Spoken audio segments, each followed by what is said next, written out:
Hi, my name is Stephen Choban, and um, this latest video is an explanation of the latest features that I've included within the system, particularly the use of publish and subscribe to enable the transfer of information between two different circuits, and particularly in relation to the development of wiring diagram circuits linked to the thermohydraulic system.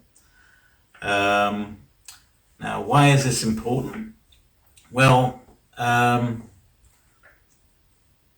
it's important because in the past I've been focusing on the thermohydraulic models, whether they be incompressible or compressible air systems, whether there be two-phase flows or different thermohydraulic properties. Now I'm focusing on the communication, and the reason is because, particularly in relation to pistons, multiple valves, there's a need to be able to design the circuit that ensures the proper control and safety concerns of the system. And so providing this link between the control circuitry and the thermohydraulic system is significantly important. So let's dive in, and I'll make an explanation of what's going on. The first thing we'll do is just sign into the account, and then we'll select the MPV multiple valve project, and the same thing with the system. And then, well, let's just select the multiple valve thermohydraulic model and select it, and then select it, the control, and run it. Okay, so that's the one circuit that's running at the moment. The other one is the wiring diagram, and we'll just start that up. Okay, so now we've got two circuits that are running.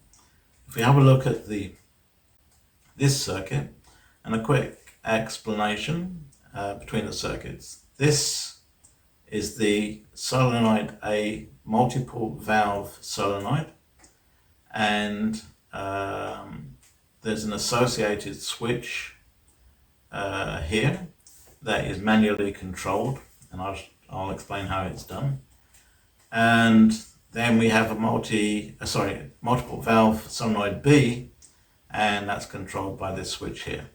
Okay, so it's a very simple circuit, but it shows what's going on. The voltage on node 1, which is the main bus, and you'll be able to see that by looking at the node at link 1, is 15 volts.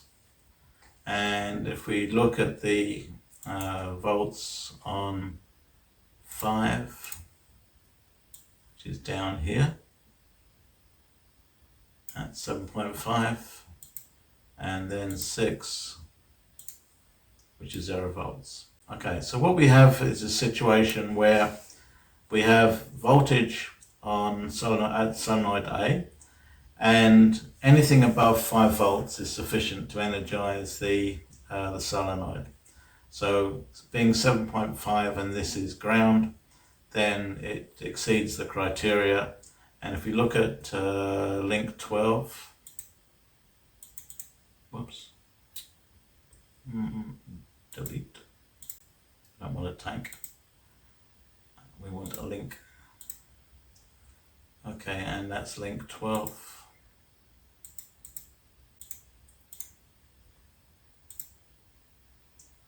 I'll delete that. Okay, so we've added link 12, and if we add link 13,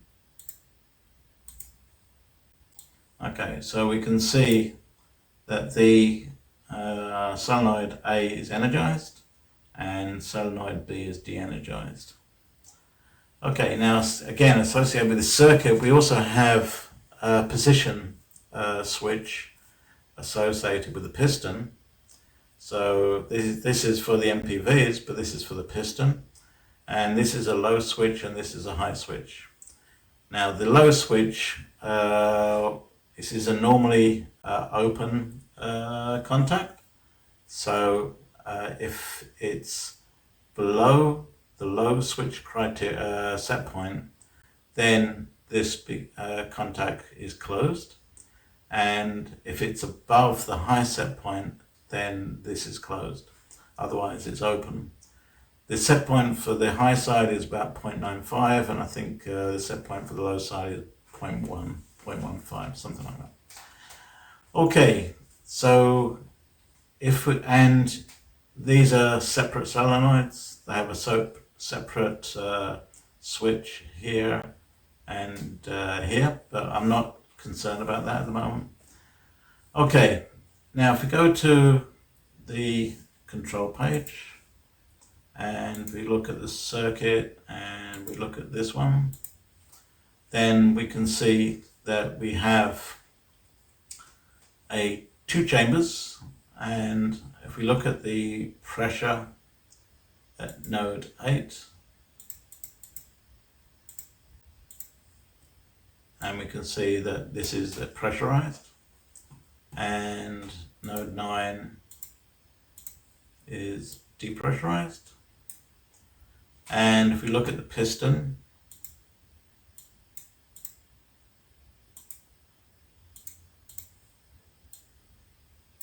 we can see that the position is 0, and 0 corresponds to some arbitrary point here, which corresponds to the end point if the piston is sliding. Okay, and so we've got pressure here, so it moves to the right and it moves to its endpoint, some arbitrary endpoint, and it's x equals 0. Okay, if we look at the solenoid A and B, which is on the MPV, and we can see that solenoid A is energized, solenoid B is de-energized. So that's all consistent. Right, now, what we want to do is to go back to the wiring diagram and then be able to change the state. Okay, so what we want to do is go to link 10, which is the switch for solenoid A. So if we go to link 10,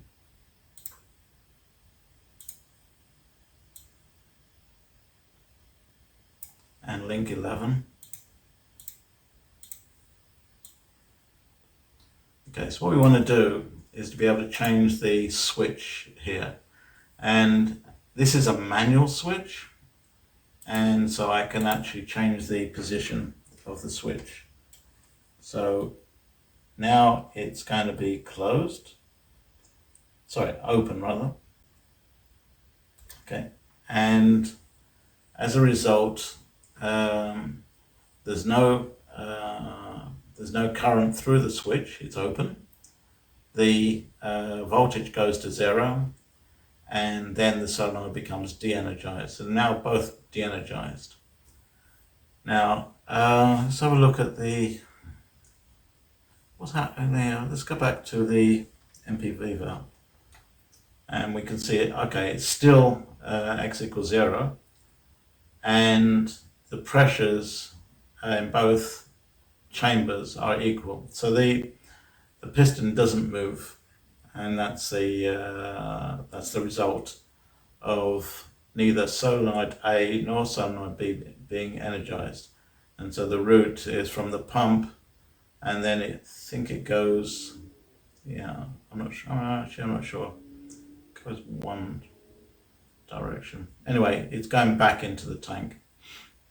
Okay, now if we go back to the circuit diagram and energize solenoid B and make that 1, closes the switch, and then this voltage goes to 7.5. Solenoid B becomes energized, and if we go back to the MPV valve, then now the pressure is increased on chamber B, decreased on chamber A, and the valve is fully extended. As a result, if we go back to the circuit, it's fully extended, and if we look at link 9,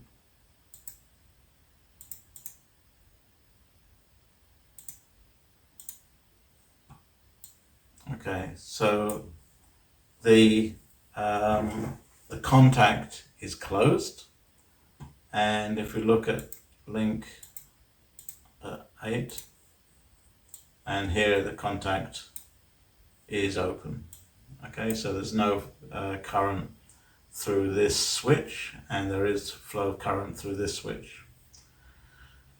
Okay, that's again, it's consistent with solenoid B being energized and solenoid A being de-energized. And if we go back to the model, the thermohydraulic model, we can see that this has been fully extended as a result of the pressure being greater on chamber B than chamber A. And this goes to the no load pressure, because there is no more flow. Whilst there's flow, the pressure drops, but then once it reaches end stop, it will change. Anyway, but let's go through the cycle again. So we'll energize solenoid A, and we'll look at it from just the pressure point of view.